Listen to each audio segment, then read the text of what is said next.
Quando a gente fala sobre a Bíblia, muita gente pensa automaticamente em esperança, promessas, milagres e vitória. E de fato isso é verdade. Quando alguém abre a Bíblia, busca respostas rápidas, palavras de consolo ou uma direção imediata para a vida. Mas dificilmente essa pessoa está preparada para o impacto profundo que o livro de Eclesiastes causa. Porque se não é um livro que te recebe com conforto, ele na verdade te confronta. Ele não começa construindo esperança da forma que a gente espera, ele começa desmontando certezas. É como se alguém pegasse tudo aquilo que você acredita sobre sucesso, felicidade, propósito e sentido e colocasse em xeque logo nos primeiros segundos de conversa. E isso é bem desconfortável, porque a gente gosta de ter respostas prontas, caminhos definidos, garantias de que estamos indo na direção certa. Mas Eclesiastes não entrega isso de cara. Ele te convida para um mergulho, e não é um mergulho raso. Logo na abertura a frase já pesa. Vaidade de vaidades, tudo é vaidade. Não é como uma afirmação, é uma repetição carregada de intensidade. É como alguém que tentou de tudo e agora está resumindo toda a experiência em uma única conclusão.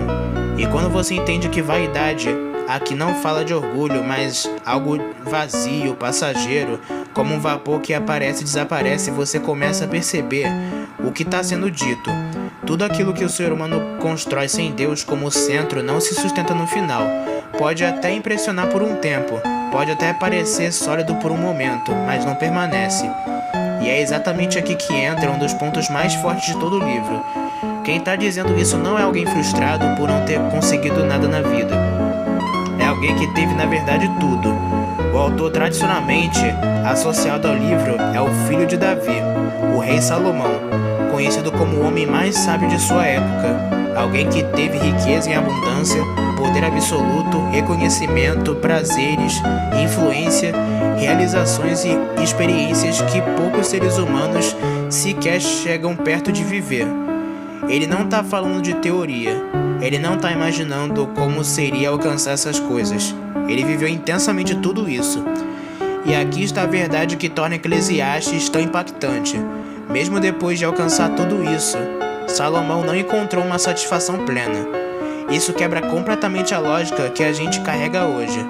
Porque no fundo, o ser humano moderno vive com essa ideia. Falta pouco. Falta só mais um pouco de dinheiro, mais um pouco de reconhecimento, de estabilidade, mais um pouco de prazer, e então tudo isso vai se encaixar. Mas Salomão chega como alguém que já esteve lá na frente e diz: não se engane. Eu cheguei onde você acha que precisa chegar e ainda assim não foi suficiente. E isso revela uma verdade profunda. O vazio do ser humano não é causado pela falta de coisas, é causado pela falta de ausência de algo eterno. Ao longo do livro, existe uma expressão que se repete que carrega um significado gigantesco: viver debaixo do sol. Essa expressão define toda a perspectiva que está sendo analisada. Viver debaixo do sol é viver limitado ao que é visível, ao que é terreno, ao que começa e termina aqui. É viver sem considerar a eternidade, sem enxergar além da realidade imediata, sem colocar Deus no centro da existência. E dentro dessa perspectiva, tudo começa a perder sentido. Salomão começa a observar a vida como uma sinceridade que chega a ser desconcertante.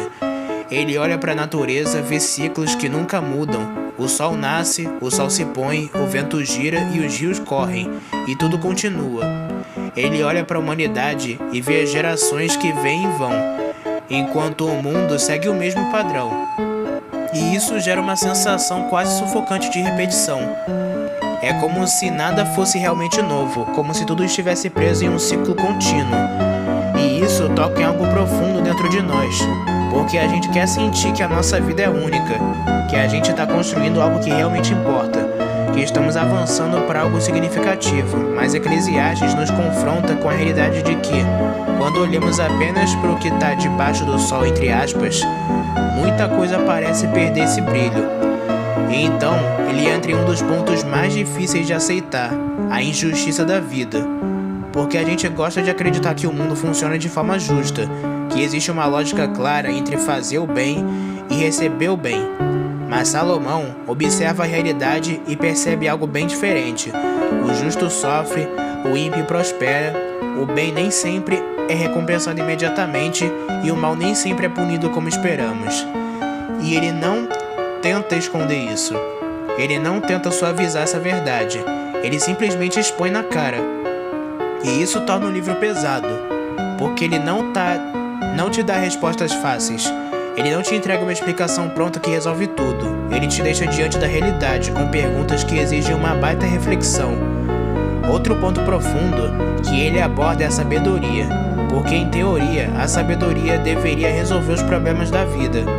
Mas Salomão mostra que não é tão simples. Quanto mais você entende, mais você percebe o quanto a vida é complexa. Mais você enxerga as contradições, mais você sente o peso das perguntas sem resposta. É como se enxergar mais também significasse sentir mais. E então, ele fala sobre o tempo. E aqui está uma das verdades mais confrontadoras do livro.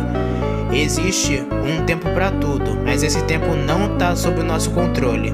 Há tempo de alegria e tempo de dor, tempo de ganho e de perda, tempo de construção e de destruição, e você não escolhe todos esses momentos.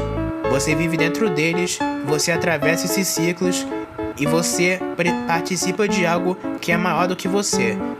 E isso quebra completamente a ilusão de controle que o ser humano moderno tanto busca. Hoje, mais do que nunca, as pessoas querem prever tudo, controlar tudo, planejar cada detalhe da vida, mas Eclesiastes mostra que essa tentativa é limitada. Existe uma soberania maior em ação. E então chegamos ao ponto mais sombrio e ao mesmo tempo mais real do livro, a morte. Salomão insiste nisso várias vezes. Ele lembra que todos caminham para o mesmo destino. Não importa quem você é, o que você conquistou e o quanto você sabe, no final todos chegam no mesmo lugar. E mais do que isso, com o tempo muitos são esquecidos. Isso confronta diretamente o desejo humano de eternidade. Porque no fundo todo mundo quer que a sua vida tenha um impacto duradouro, quer ser lembrado, quer construir algo que permaneça, quer construir um legado. Mas Eclesiastes mostra que quando tudo está limitado ao debaixo do sol, até a memória se perde. E é aqui que muita gente interpreta o livro de forma errada, porque parece que tudo é vazio, tudo é sem sentido e tudo é escuro. Mas essa não é a mensagem final. Na verdade, essa é a desconstrução necessária. Isso mesmo aconteceu comigo. Quando eu peguei para ler o livro de Eclesiastes pela primeira vez, eu não entendi praticamente nada, e eu tive que quebrar muito a cabeça para poder entender a mensagem que esse livro queria passar. A mensagem verdadeira desse livro é que Salomão, na verdade, ele não está dizendo que a vida não tem sentido. Ele está dizendo que a vida sem Deus como centro não sustenta um sentido completo. Essa é a verdade que ele quer transmitir, e isso é extremamente real. Hoje em dia a gente vive uma geração que tem acesso a tudo: entretenimento, informação, oportunidades, conexões, e mesmo assim, o vazio continua crescendo e se expandindo. Pessoas conquistam coisas que antes eram consideradas o ápice da vida e ainda assim se sentem incompletas.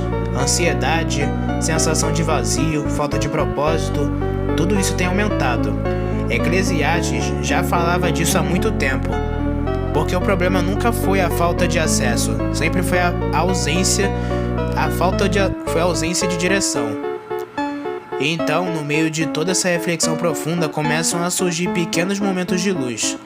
Salomão fala sobre desfrutar as coisas simples da vida, comer, beber, trabalhar, se alegrar, mas não com quem tenta fugir da realidade, e sim como quem reconhece, e isso é um presente de Deus. É como se ele dissesse: você não controla tudo, mas pode viver com gratidão. Você não entende tudo, mas pode confiar. Não domina o tempo, mas pode viver o agora com propósito. E então, depois de toda essa jornada que parece pesada, intensa e até desconfortável, ele chega à conclusão: tema a Deus e guarde os seus mandamentos. Essa é a essência e a resposta. Mas agora, depois de tudo que foi construído, isso não soa mais como uma frase religiosa comum. Isso é a conclusão de alguém que viveu tudo, testou tudo e experimentou tudo, e descobriu o que realmente permanece. E talvez seja exatamente por isso que Eclesiastes parece tão sombrio, porque ele tira as ilusões que a gente gosta de manter. Ele confronta aquilo que a gente tenta ignorar e expõe o vazio que existe quando Deus não está no centro. Mas ao mesmo tempo, ele é um dos livros mais libertadores da Bíblia, Porque quando você para de buscar sentido nas coisas erradas, você finalmente encontra o verdadeiro sentido. No fim das contas, Eclesiastes não é um livro sobre desespero, é um livro sobre verdade, um convite para sair da superficialidade e encarar a realidade de frente. É um chamado para parar de viver apenas debaixo do sol e começar a viver com os olhos no eterno. E talvez a maior lição de todas seja essa: o vazio que o ser humano não sente não é um erro, é um sinal. É um lembrete de que nada nesse mundo foi feito para preencher completamente o coração. Porque esse espaço sempre foi reservado para Deus e sempre vai ser. E quando você consegue entender isso tudo muda. A vida continua com seus ciclos, suas incertezas, suas dores, mas agora ela tem direção, ela tem um propósito. Agora ela verdadeiramente tem um sentido, não porque tudo se resolveu, mas porque você encontrou aquele que dá sentido a tudo. Então é isso, meus irmãos. Essa é a mensagem que eu queria trazer para vocês sobre o livro de Eclesiastes. Particularmente é um livro bem interessante na minha opinião e que eu gosto bastante de ler e refletir um pouco sobre. Mas eu quero saber a opinião de vocês. Qual é a sua história com esse livro? O que você entendeu e o que você não entendeu? Então é isso. Eu vou ficando por aqui. Fiquem todos com Deus e até a próxima.